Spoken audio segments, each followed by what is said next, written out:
নমস্কার, জয় শ্রীকৃষ্ণ। বন্ধুরা, 5th November হচ্ছে দেব দিওয়ালি। তো ওই দিনে আমি যে জিনিসটা বলছি সেটা কিন্তু অবশ্যই করো, মিস দিও না। খুব মানে খুবই ইজি একটা ব্যাপার।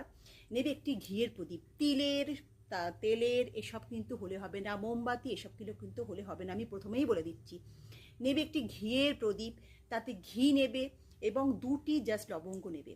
বেশি নেওয়া দরকার নেই, 2টি লবঙ্গ নেবে এবং সেদিন সেটা জ্বালবে। তোমার ঠাকুর মন্দিরে এটা করবে। নেবে একটি সাদা কাগজ আর নেবে একটি নীল পেন। তোমার যত রকমের ইচ্ছা আছে সেই সমস্ত কিন্তু সব কিছু সেই সাদা কাগজে সবটা লিখবে। যেমন তোমার মানে প্রেজেন্ট টেন্সে লিখবে। যেমন ধরো তোমার চাকরি হয়ে গেছে, তুমি একটা ভালো বাড়িতে আছো, তোমার ভালোবাসার মানুষের সাথে খুব ভালো আছো, তোমার জীবনে কোনো অশান্তি নেই, তোমার রোগ নাড়া কিচ্ছু নেই, এরকমভাবে এটসেট্রা এটসেট্রা তোমার যা যা ইচ্ছা তুমি সেটা প্রেজেন্ট টেন্সে হুইসগুলো লিখলে।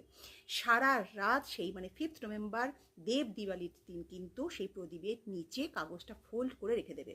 তোমার কাজ শেষ, সমস্ত মনের কামনা করলে, রেখে দিলে। পরের দিন সেই কাগজটা তুলে তোমার বাড়িতে যে কোনো গাছ যদি খুব ভালো হয়, মানি প্ল্যান্ট বা তুলসী গাছ বা জেট প্ল্যান্ট, এই 3টে গাছ যদি থাকে, না যদি থাকে তাহলে অন্য গাছের তলায় কিন্তু সেটা পুঁতে দেবে। তোমার কাজ কিন্তু সম্পূর্ণ শেষ এবং দেখতে থাকবে যে তোমার জীবনে যে সমস্ত বাধা বিপত্তি আস্তে আস্তে কিন্তু সেগুলো রিমুভ হয়ে যাচ্ছে। এই দিন কিন্তু এই টোটকাটা অবশ্যই করো। 5th নভেম্বর দেব দিওয়ালি, এটা কিন্তু প্রকৃতির দারুণ একটি ঊর্জা, মানে ভীষণ ভাবে একটা পজিটিভ দিন এবং মানে প্রকৃতি একদম চরম ঊর্জায় থাকে, প্রকৃতির একটা মানে ফ্রিকোয়েন্সির চরম মানে পিক আপে থাকে। তো এই দিন এটা করতে কিন্তু ভুলো না, অতিরিক্ত সহজ।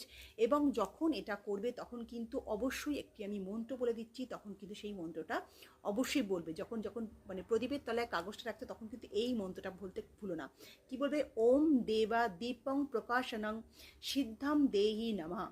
এটা আমি গোটা করে লিখে দেবো। এই মন্ত্রটা কিন্তু অবশ্যই বলতে হবে। এটা করে দেখো, নিশ্চয়ই সাকসেস পাবে। এবং কমেন্টে এইটার যদি পরিপূর্ণতা মানে লাভ পেতে চাও, সাকসেস পেতে চাও, কমেন্টে সাকসেস না লিখলে কিন্তু তোমার টোটকা কাজ করবে না। বেশি করে ভিডিও ফরওয়ার্ড করো, লাইক কমেন্ট করতে ভুলো না। ভালো থেকো, সুখে থেকো, শান্তিতে থেকো। নমস্কার।